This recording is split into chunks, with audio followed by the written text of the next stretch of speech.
देख कर गए तुम्हारी माँ को। बेटा दामाद जी तुम्हें कब से फोन कर रहे हैं, एक बार फोन उठाकर बात तो कर लो। नहीं माँ, मुझे नहीं करना है इनसे बात। अरे बेटा ऐसी छोटी छोटी बातों से इतना नाराज नहीं होते। नहीं मम्मी, जब मैंने इनसे कहा कि आप चलकर मेरे साथ मेरे मायके में रुकिए तो ये कहते हैं कि मुझे बहुत काम है, और जब मैं अपने ससुराल में रहती हूँ तो कोई काम तो करते नहीं है, दे देकर घर में ही रहते हैं, भैया और पापा ही दुकान संभालते हैं। देखो अंजलि, ऐसी छोटी छोटी बातों को पकड़ कर नहीं बैठते हैं। अरे ये मुझे अकेले में मना करते ना मम्मी तो मुझे इतना बुरा नहीं लगता। वहाँ मेरी सास ननद सभी लोग खड़े थे और इन्होंने मेरे मुंह पर मना कर दिया। बताइए उन लोगों के सामने मेरी क्या इज्जत रहेगी? वो लोग तो यही सोचेंगे ना कि मैं जबरदस्ती इन्हें अपने साथ रखने की कोशिश कर रही हूँ। लेकिन बेटा यहाँ तुम्हारी जिद गलत है। भाई दामाद जी तुम्हें छोड़ने आ गए इतना ही बहुत है, जरूरी नहीं कि वो आकर तुम जितने दिन रहो उतने दिन रुके। आपको तो मालूम है ना मम्मी, मैं अपनी जिद तो पूरी करके ही मानती हूँ, और मैं आप लोगों से भी कह देती हूँ इनका फोन उठाने की जरूरत नहीं है। अरे अंजलि दीदी, जिया जी का फोन क्यों नहीं उठा रहे हो आप? देखना बेटा, इसे कब से समझा रही हूँ लेकिन ये तो मेरी बात जैसे समझने को ही तैयार नहीं है। भाभी आपके बोलने के पहले मैं आपको रोक देती हूँ, अगर इनके विषय में कोई बात हो ना तो प्लीज कोई बात मत करिए आप। यदि इन्हें मुझसे बात करना है ना तो यहीं आकर बात करना होगा, फोन में तो मैं इनसे बिल्कुल बात नहीं करूंगी। ठीक है, यदि फिर से जिया जी का फोन आएगा तो मैं फोन उठाकर उन्हें बता दूंगी। इन्हें क्या लगता होगा कि मैं इनकी भाभी की तरह सीधी सादी भोली भाली हूँ? मैं तो अपनी जिद मनवा कर ही रहूंगी। मम्मी अब तुझे क्या हुआ? मम्मी पापा आ रहे हैं। अच्छा तो तू इसलिए इतना उछल रहा है? हाँ मम्मी, और पापा तो चॉकलेट भी लेकर आ रहे हैं। नमस्ते मम्मी जी। नमस्ते भाभी। अरे नमस्ते भैया, आइए ना। अरे अंजलि तू कहाँ चली बेटा? लो चिंटू बेटा, तुम्हारे लिए चॉकलेट्स लाया हूँ मैं। ओह चॉकलेट्स, ये सब क्या चल रहा है बेटा?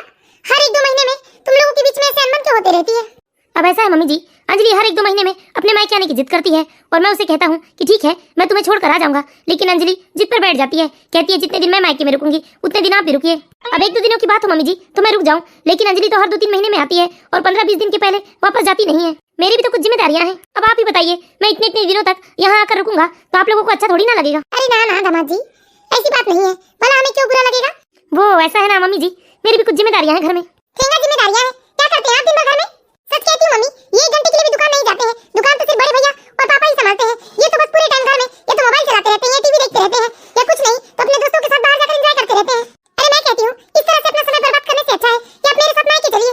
लेकिन जी ये तो गलत बात है, आपको भी कुछ जिम्मेदारियां उठानी चाहिए अपने घर में। वो ऐसा है ना भाभी जी, अभी पापा और भैया है ना भाभी घर की जिम्मेदारियां और दुकान की जिम्मेदारियां उठाने के लिए, इसलिए मम्मी नहीं चाहती है कि अभी से मेरे ऊपर इतनी सारी जिम्मेदारियां आ जाए। मम्मी का यही कहना है कि अभी तो मेरे घूमने फिरने और खाने पीने के दिन है। यही तो सबसे बड़ी समस्या है मम्मी, जब ये घर में कोई दूसरी जिम्मेदारियां नहीं उठाते तो अपने बेकार के दोस्तों के साथ घूमने से अच्छा है ना कि मेरे साथ समय बिताएंगे मेरे मायके में रहकर। अच्छा ठीक है मम्मी जी, मैं ना अब आपकी बेटी की नाराजगी दूर करता हूँ। खुश अंजलि, और अब जब तक तुम अपने मायके में रहोगी मैं भी तुम्हारे साथ रहूंगा, ओके? अभी गुस्सा थूको। अरे तुम दोनों भी ना एक बच्चे के माता पिता हो गए हो लेकिन अभी भी बच्चों जैसी बातें करते हो। ठीक है, इसी बात पर हम पानी पूरी खाकर आते हैं। देर किस बात की है, चलो अभी तुम्हें पानी पूरी खिला कर ले आता हूँ। मम्मी जी ये ननद नंदोई बिल्कुल बच्चों की तरह हरकत करते हैं, लेकिन मम्मी जी ऐसे कब तक चलेगा? जिया जी को ना थोड़ी जिम्मेदारियां उठानी चाहिए। अब वो अकेले नहीं, उनकी एक पत्नी और उनका एक बेटा भी है। हाँ बहू तुम बिल्कुल ठीक कह रही हो, लेकिन समधन जी को भी तो ये चीज दिखाई देनी चाहिए ना कि उनके छोटे बेटे को अब जिम्मेदारियां सौंप देनी चाहिए। हाँ मम्मी जी, और हम जिया जी से एक कहेंगे तो शायद उन्हें अच्छा नहीं लगेगा। इस तरह धीरे धीरे समय बीतने लगता है। अब तो अंजलि हर 2 महीने में अपने मायके आ जाती है और साथ में अपने पति और बच्चे को भी ले आती है, और जब भी अंजलि आती 15-20 दिन के पहले वापस अपने ससुराल नहीं जाती, और बेचारी अंजलि की भाभी बस ननद नंदोई और उनके बच्चों की सेवा में ही लगी रहती। भाभी क्या बना रहे हो? अरे दीदी आप कब आई? बस अभी आई हूँ भाभी। ये जी छोड़ने आए हैं क्या भाभी? पिछले बार की बात भूल गए क्या आप? इन्होंने मुझसे वादा किया था ना कि अब मैं जब भी मायके आऊंगी तो ये भी मेरे साथ रहने मेरे मायके आएंगे, इसलिए फिर क्या था मुझे आने का मन किया। मैंने इनसे कहा कि चलो अपना वादा तो निभाना पड़ेगा, फिर क्या था ये चले आए मेरे साथ। अच्छा दीदी वैसे आप क्या बना रही हैं भाभी?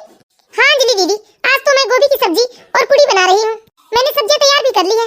अरे नहीं भाभी ये गोभी की सब्जी तो रहने दीजिए आप, इनको ना राजमा चावल खाने का बड़ा मन कर रहा है, तो आप राजमा चावल बनाइए ना आज। राजमा चावल? अच्छा ठीक है बना देती हूँ मैं। ठीक है भाभी थोड़ा कोशिश करना कि जल्दी बन जाए, हम लोगों को भूख लगी है। ठीक है जब बन जाए तो मुझे आवाज लगा देना। मुझे तो लगा कि नंदोई जी मजाक कर रहे हैं, वो कहाँ इतने दिनों के लिए अंजलि दीदी के साथ आ सकते हैं। और ये अंजलि दीदी ऐसे ऑर्डर लगाकर चली जाती है, कभी मुझ पर इनको तरस नहीं आता। मैं अकेले घर का सारा काम करती हूँ। मम्मी जी भी कुछ नहीं कहती है अंजलि दीदी से। अरे भाभी सुनिए ना, पहले एक अच्छी अदरक इलायची वाली चाय पिला दीजिए, ये बोल रहे हैं। ठीक है दीदी अभी ले आई। अब तो बेचारी रजनी के पास एक ही काम बचा था, हर महीने ननद नंदोई की सेवा करो। मम्मी जी ये अंजलि दीदी और जिया जी कहीं दिखाई नहीं दे रहे हैं, क्या वापस चली गई अंजलि दीदी अपने ससुराल? अरे कहाँ बेटा, अरे ये अंजलि की सहेली है ना प्रिया, वो भी आई हुई है दामाद जी के साथ। तो उसी ने फोन किया था कि अंजलि पुनीत जी को लेकर आ जाओ, हम मूवी देखने चलते हैं, तो गई है वो पुनीत के साथ।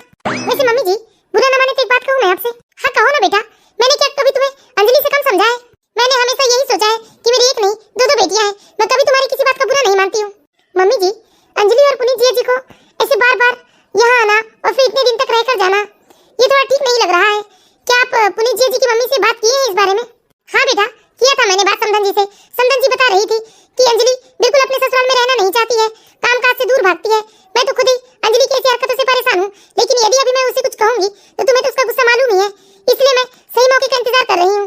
और मम्मी जी, अंजलि दीदी को ना आप थोड़ा बहुत घर के कामकाज में मेरी मदद करने के लिए कहिएगा, क्योंकि मैं अकेले काम करके बहुत थक जाती हूँ मम्मी जी। हाँ बेटा, ये सब तो मैं भी देख रही हूँ। मामी जी, मुझे भूख लगी है। अरे चिंटू, तुम नहीं गए मम्मी पापा के साथ? मुझे कोई लेकर ही नहीं गया। कोई बात नहीं बेटा, अभी थोड़ी देर में तुम्हारे मम्मी पापा आएंगे, जाओ मामी जी से खाना मांग के खा लो। मुझे खाना नहीं खाना है नानी, मुझे तो मैगी खाना है और साथ में कपकेक भी खाना है। चलिए मामी, मैगी बना दीजिए अपने लिए। बेटा चिंटू, जिद नहीं करते, सब्जी रोटी खा लो चलकर। नहीं नहीं नहीं, मुझे खाना है तो खाना है, मुझे खाना है नानी। जाओ बहू, चिंटू जिद कर रहा है, बना दो इसके लिए थोड़ा सा मैगी। ठीक है बेटा, चलो मैं तुम्हें मैगी दे देती हूँ। ये मेरी अच्छी मामी। चलिए मामी जी। अरे चिंटू, ऐसे दौड़ो नहीं बेटा, गिर जाओगे। हाँ चिंटू, बैठ जाओ बेटा, ऐसे उछल कूद मत करो। नानी, मुझे तो बहुत मजा आ रहा है। बहुत मजा आया जी, बहुत ही इंटरेस्टिंग मूवी थी।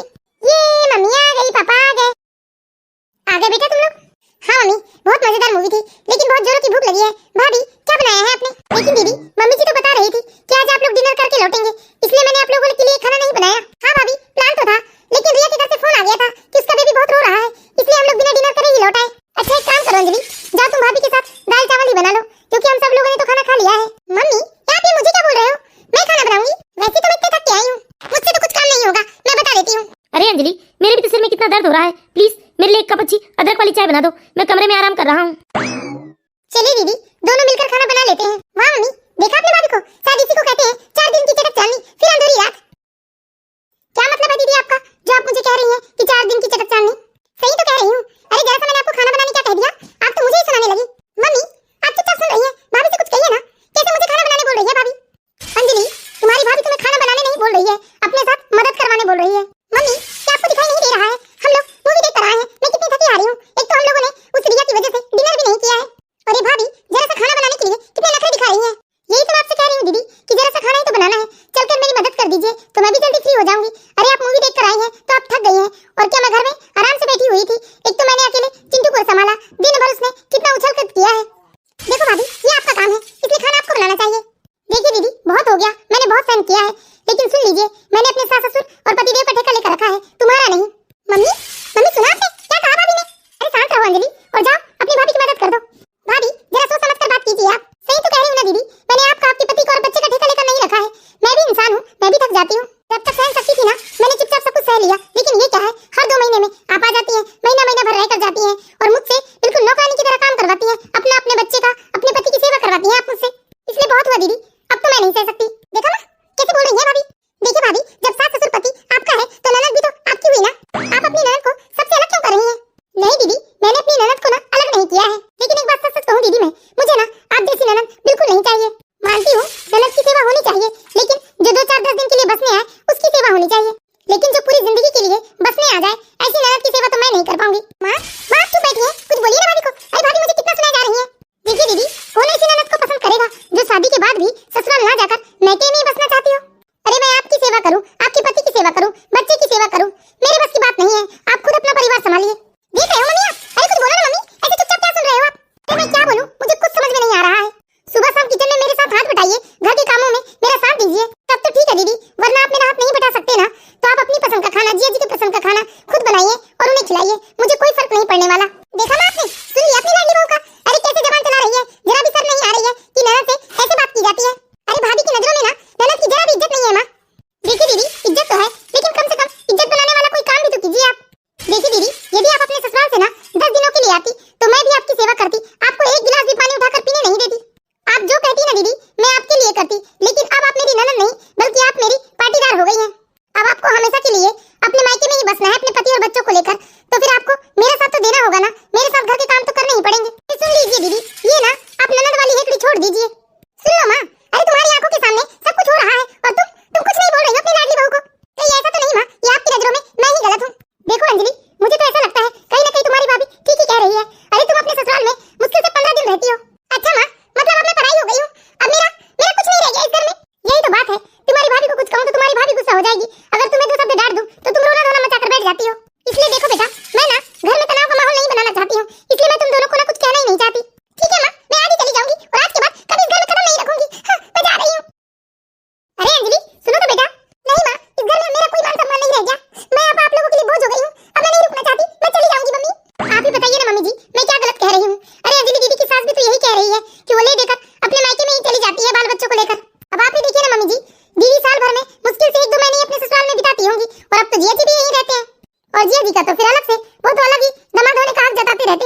तुम्हें भी रोज रोज बैठे बैठे सुबह शाम दोपहर को अच्छा अच्छा पकवान चाहिए। सही कह रही हो बहू तुम। दबा जी को देख रही हूँ मैं, उन्हें काम धंधा नौकरी से तो कोई मतलब ही नहीं रह गया है, बस बैठे बैठे अच्छा अच्छा खाने को मिल जाए। हाँ ना मम्मी जी, बस दिन भर बैठे बैठे या तो मोबाइल चलाते रहेंगे या फिर टीवी देखते रहेंगे। अरे इसके अलावा उनके पास अब कोई काम ही नहीं रह गया है। अब बताइए ऐसे में क्या वो आगे चल के अपनी पत्नी और बच्चे की जिम्मेदारी उठा पाएंगे? अब तो दामाद जी को ना मजे की आदत हो गई है, वो काम धाम करना ही नहीं चाहते हैं। और अंजलि भी कहाँ कम है, अरे काम धाम ना करना पड़े इसी चक्कर में तो दौड़ दौड़ के अपने मायके में आ जाती है। हाँ मम्मी जी, अब तो दीदी जी दोनों को ना बैठे बैठे अपनी सेवा करवाने में मजा आने लगा है। अब तो जिया जी को भी शायद यही लगने लगा है कि इतनी इज्जत काफी है उनकी जिंदगी के लिए, बस बैठे बैठे समय कट जाए। अंजलि दीदी की सास ने मुझे 3-4 बार फोन करके इस विषय में कहा है मम्मी जी कि मैं आपको कुछ समझाऊं, कि आप अंजलि को कुछ समझाकर उसे ससुराल में रहने के लिए कहें। अरे मैं सब जानती हूँ बेटा, मैं तो कितना समझाती हूँ उसे, लेकिन तुम देखती हो ना जरा जरा बात में बस गंगा जमुना बहाने लगती है। ठीक है मम्मी, जा रही हूँ मैं, और आज के बाद कभी आपके घर में कदम नहीं रखूंगी। चलिए जी जल्दी आइए, अब यहाँ ना हमारी कोई इज्जत नहीं रह गई है। अरे बेटा ऐसे गुस्से में नहीं जाते हैं, हम तो तुम्हें बस समझा ही रहे हैं। नहीं माँ, मैं नहीं रुकने वाली, जल्दी आइए जी चिंटू को लेकर, और आएंगे भी नहीं आज के बाद हम इस घर में, अब यहाँ कोई नहीं रह गया है हमारा। अरे बेटा अंजलि क्यों इतना तमाशा बना रही है? देख तुझे जाना है ना तो कल सुबह चले जाना, लेकिन ऐसे रात को तमाशा करके मत जाओ बेटा। नहीं माँ, नहीं रुकूंगी मैं, और ना ही कभी आऊंगी। देख अंजलि तू मेरी बात समझने की कोशिश कर बेटा, अभी मत जा तू, देखो जाना है ना कल सुबह चले जाना, प्लीज मत जा बेटा। अरे मैंने कहा ना बेटा अभी मत जाओ। हाँ अंजलि, मम्मी जी इतना जिद कर रही है तो तुम क्यों बेकार में मम्मी जी का दिल दुखा के जा रही हो? रहने दो, नहीं जाते, चलो अंदर सामान लेकर। अच्छा मैं ही सामान लेकर अंदर चला जाता हूँ, चलो तुम भी अंदर आ जाओ। अंजलि देखो बेटा, आज तुम मुझे एक बात ना सच सच बताओ, तुम अपने ससुराल में रहना क्यों नहीं चाहती हो? क्या समस्या है तुम्हें अपने ससुराल में? साफ साफ कहूँ मम्मी मैं आपसे, मुझसे ना ये अकेले घर के काम काज नहीं होते हैं, और मेरे ससुराल में तो मुझ पर भी अकेले घर का सारा काम डाल देते हैं। 24 घंटे में 12 घंटे तो किचन में ही खड़े रहना पड़ता है मम्मी, ये सब ना मेरे बस की बात नहीं है, इसलिए मुझे अपने ससुराल में रहना बिल्कुल पसंद नहीं है, इसलिए मैं अपने मायके आ जाती हूँ। अभी तो तुम ही जाकर दाल चावल बना दो बेटा, फिर कल से अंजलि तुम्हारी मदद करेगी। ठीक है मम्मी जी। अंजलि ये तो गलत बात है ना बेटा, अरे सारी बहुओं को अपने ससुराल में तो कामकाज करना ही होता है ना, तुम्हारी भाभी भी तो करती है। देखिए मम्मी, भाभी खुशी खुशी इसलिए अपने ससुराल में कामकाज करती है क्योंकि उन्हें आप जैसी सास मिली है। अरे मेरी सास तो दिन भर डंडा लेकर सिर पर ही बैठे रहती है, तुमने ये नहीं किया, तुमने वो नहीं किया। अरे मम्मी हमारे घर और मेरे ससुराल में जमीन आसमान का अंतर है। ठीक है बेटा, बाकी बात हम लोग कल करेंगे, तुम्हारी भाभी अभी दाल चावल बना देती है, तुम खा लेना दामाद जी के साथ। ठीक है मम्मी। मुझे तो लगा था कि मैंने अंजलि दीदी के ऊपर इतना गुस्सा किया, मम्मी जी ने उसे इतना डांटा तो शायद वो आज सुबह जल्दी उठकर मेरे साथ घर के कामकाजों में हाथ बटाएगी, लेकिन इसे तो जैसे कुछ फर्क ही नहीं पड़ता, अभी तक सोकर नहीं उठी है। भाभी नाश्ते में ये छोले भटूरे खाना चाहते हैं तो आप छोले भटूरे बना लेना, और दोपहर के खाने में कढ़ी चावल खाना चाहते हैं ये, तो दोपहर के खाने के लिए आप कढ़ी चावल भी बना लेना भाभी। क्या मतलब अंजलि दीदी? बना लेना नहीं बना लेंगे ये कहो आप, ये क्या बात है भाभी? अब मुझे तो ये सारी चीज खाने का मन नहीं है, अरे मेरे लिए ना बनाना सही पर कम से कम इनके लिए तो बना दो। देखो अंजलि दीदी ये इनके उनके बहुत हो गया ना, जिया जी अब मेहमान रह गए इस घर की और ना ही आप, इसलिए देखो मैं आप लोगों की रोज रोज की फरमाइशें पूरी नहीं कर सकती, अब तो घर में जो सबके लिए बन गया वही आप लोगों को दिखाना होगा। अरे मैं ही गलत हूँ, मैं ही बुरी हूँ, बोझ हो गई हूँ इस घर के लिए, रहने दीजिए भाभी, कुछ मत बनाइए मेरे लिए, मैं बिल्कुल कुछ भी खाऊंगी पीऊंगी नहीं। किसी ने सच ही कहा है भाभी के आ जाने के बाद ना एक लड़की सुकून से अपने मायके में भी नहीं रह सकती। अरे भाभी के आ जाने के बाद तो 2 टाइम की रोटी भी शांति से नसीब नहीं होती। हे भगवान कैसे कैसे दिन देखने पड़ रहे हैं। दीदी देखिए बेकार में नौटंकी मत कीजिए आप सुबह सुबह। अरे अंजलि क्या हो गया? भैया अच्छा हो गया भैया कि आप आ गए, देखिए ना मैंने भाभी को जरा से छोले भटूरे खाने के लिए क्या बोल दिया, भाभी तो मुझे कितना सुनाया जा रही है भैया, मुझे कहती है भाभी कि तुझे जो खाना है वो खुद से बना कर खा, मैं तेरी नौकर नहीं हूँ। कितना ड्रामा करती है दीदी आप। अरे मैंने तो ऐसा कुछ कहा ही नहीं आपसे। क्यों रागनी, क्या कहा तुमने अंजलि से? देखिए जी ये बेकार की पंचायत में मत पड़िए आप, मैंने इनसे कुछ नहीं कहा, सिर्फ इतना कहा कि घर के कामकाजों में मेरी मदद किया करो। बताइए मैंने क्या गलत कहा है? अरे मैं भी तो इंसान हूँ, मेरा भी खून लाल है, मैं भी तो थकती हूँ ना। शेखर इन लोगों की बातों में मत पड़ बेटा, तुझे ऑफिस के लिए देर हो रही। ठीक है मम्मी। देखिए ना माँ आपकी लाडली बहू कितना कुछ सुनाई जा रही है मुझे। देखो अंजलि सुबह सुबह इस तरह से घर में तमाशा करना अच्छा नहीं लगता, अरे घर के 4 काम के लिए इस तरह घर में हल्ला नहीं फैलाते हैं, अरे थोड़ा बहुत अपनी भाभी के हाथ बटा दिया करो। मम्मी अब आप ही, आपको मालूम है ना कि मुझे घर के काम काज करना बिल्कुल पसंद नहीं है, और जब मैं अपने मायके में हूँ और यहाँ आकर यदि काम काज करूँ तो मेरे मायके में होने का मतलब ही क्या रह जाएगा। ठीक है यदि भाभी मुझे खाना बनाकर नहीं देना चाहती तो कोई बात नहीं, मत दीजिए, मैं भी भूखे रह जाऊंगी। अरे इस घर का एक गिलास पानी भी नहीं पीऊंगी मैं। अंजलि हर बातों का तू गलत मतलब क्यों निकाल लेती है बेटा? मैं सब समझती हूँ मम्मी, देखो ना बेटा अब क्या करूँ मैं इसके लिए। वैसे मम्मी जी मेरे पास एक आइडिया है जिससे अंजलि दीदी को भी अपने घर गृहस्थी की याद आ जाएगी। क्या करना है बेटा अब तुम्हें कुछ बताओ। इस तरह अंजलि की मम्मी और भाभी अंजलि को सबक सिखाने के लिए कोई नया रास्ता ढूंढ निकालती हैं। ठीक है बेटा जल्दी आ जाना, कोशिश करूंगी मम्मी जी। चलिए भैया। ठीक है मम्मी जी चलते हैं हम लोग। ठीक है बेटा। मम्मी अचानक भाभी अपने भाई को बुलाकर अपने मायके क्यों चली गई?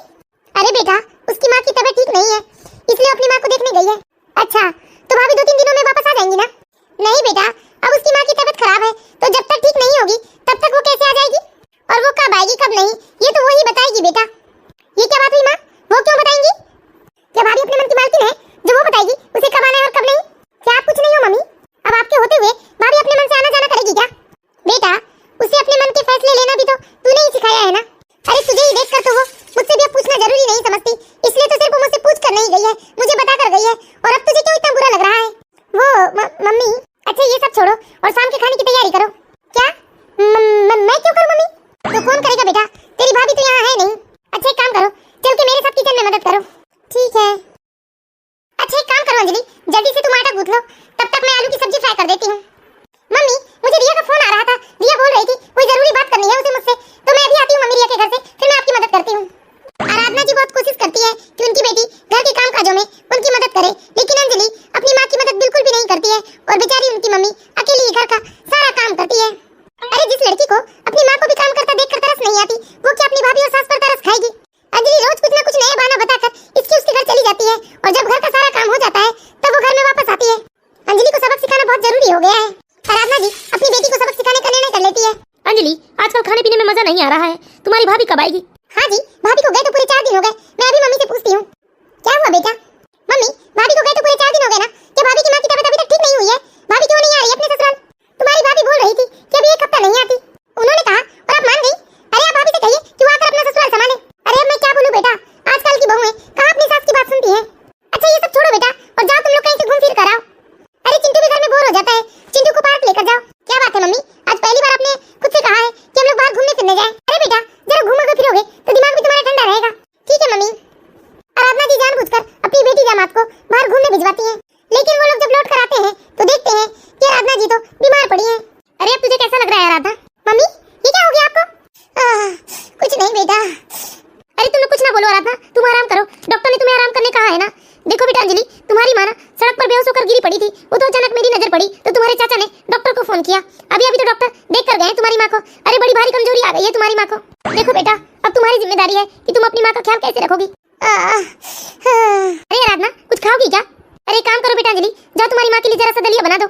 ठीक है अभी बना देती हूँ। मम्मी आप ठीक हो जाएंगी, ज्यादा टेंशन मत लीजिए। बस ऐसी पड़ी रहे आराधना तू 8 दिन, देखना तेरी बेटी क्या कल ठिकाने आ जाएंगे। मैंने खिचड़ी चढ़ा दिया है माँ, थोड़ी देर में तैयार हो जाएगी। ठीक है बेटा अपनी माँ की अच्छे से देखभाल करो, मैं चलती हूँ। और सुनो डॉक्टर ने तुम्हारी माँ को कम से कम 3 महीने बेड रेस्ट कहा है। इस तरह धीरे धीरे पूरे 4 दिन बीत जाते हैं। अंजलि अकेले घर का सारा काम संभालती है, लेकिन अंजलि जिसे काम करने की तो आदत थी नहीं, वो घर के काम काज करके बहुत परेशान हो जाती है। मम्मी आपकी तबीयत में तो कुछ सुधार आ ही नहीं रहा है। अरे नहीं बेटा पहले से काफी ठीक लगने लगा है मुझे। मम्मी आपकी यहाँ तबीयत ठीक नहीं है और भाभी मजे से अपने मायके में है, आप भाभी को बोलिए ना वो यहाँ आकर आपकी सेवा करे। मम्मी मैं सुबह से शाम तक अकेले ही घर संभालती हूँ, बच्चों का दूध चाय नाश्ता खाना पीना घर की साफ सफाई। अरे पूरा दिन काम काज में कैसे निकल जाता है माँ, मुझे कुछ पता ही नहीं चलता और मैं तो थक के चकनाचूर हो जाती हूँ। इसलिए मैं कहती हूँ मम्मी भाभी को आप यहाँ फोन करके बुलवा लीजिए। अरे यहाँ भी तो आपकी हालत खराब है, भाभी को इस समय यहाँ रहकर आपकी सेवा करना चाहिए, ना कि उन्हें मायके में रहना चाहिए। वैसे भी मम्मी उनकी सेवा करने के लिए उनकी भाभी है ना, भाभी को तो अपने घर का जरा भी ख्याल नहीं रहा। भाभी तो अपने मायके के चक्कर में अपने ससुराल को भूल गई है और इतने दिनों से वहीं पड़ी है।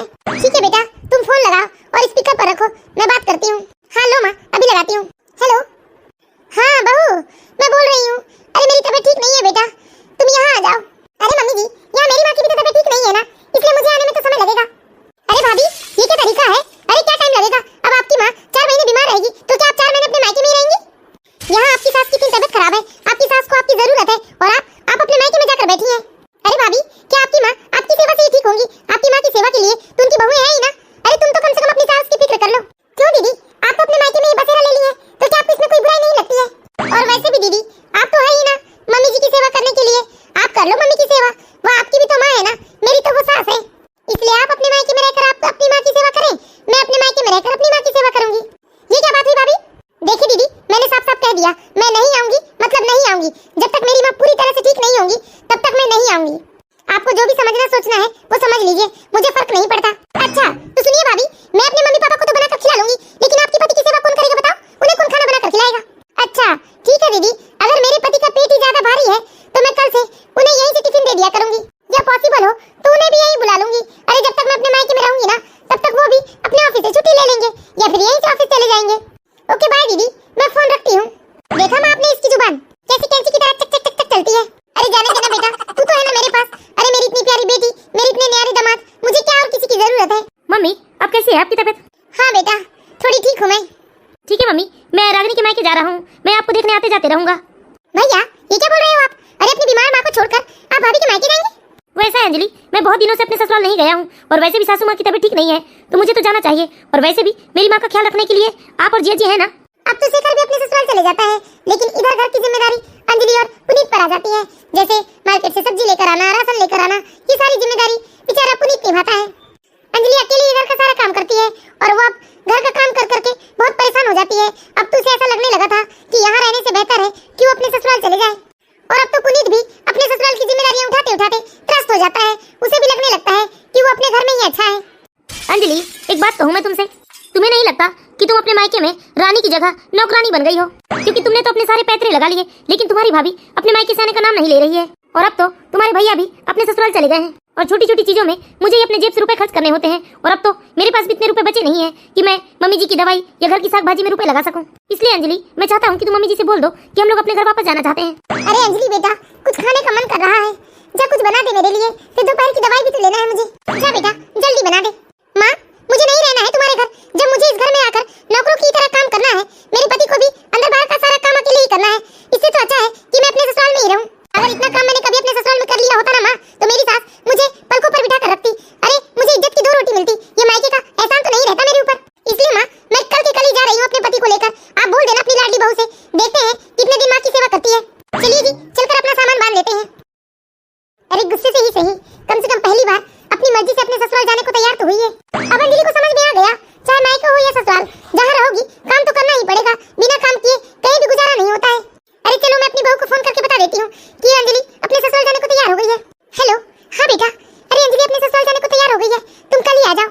ठीक है मम्मी जी, मैं कल आ जाऊंगी। थोड़े दिन और रुक जाती बेटा। अरे मम्मी जी कैसी है आपकी तबीयत? लो देख लो, मिल गया महारानी को टाइम, आ गई। अरे नहीं दीदी, मैं तो सिर्फ मम्मी जी को देखने आई हूँ। मैं तो बल्कि आपसे ये कह रही थी कि आप 2-4 महीने और रुक जाती तो आप मम्मी जी की सेवा कर लेती, ताकि आप यहाँ रहकर अपनी माँ की सेवा करती और मैं अपने मायके में अपनी माँ की। क्या? अरे बिल्कुल भी नहीं, बहुत रह लिया भाभी अपने अपने मायके में। अब सिर्फ आप अपना घर संभालिए, मैं भी अपना घर संभाल लूंगी। मैं जा रही हूँ मम्मी। बाय नानी। मम्मी मैं फोन में ना आपका हालचाल लेते रहूंगी। ठीक है बेटा, खुश रहना अपने ससुराल में। अरे अंजलि को ससुराल भेजने के चक्कर में मुझे कितना ड्रामा करना पड़ा और रोज रोज बस दाल दलिया और खिचड़ी ही खाना पड़ा। कोई बात नहीं मम्मी जी, प्लान सक्सेस होने की खुशी में आज तो मैं आपको आपकी पसंद का हलवा पूड़ी खिलाती हूँ।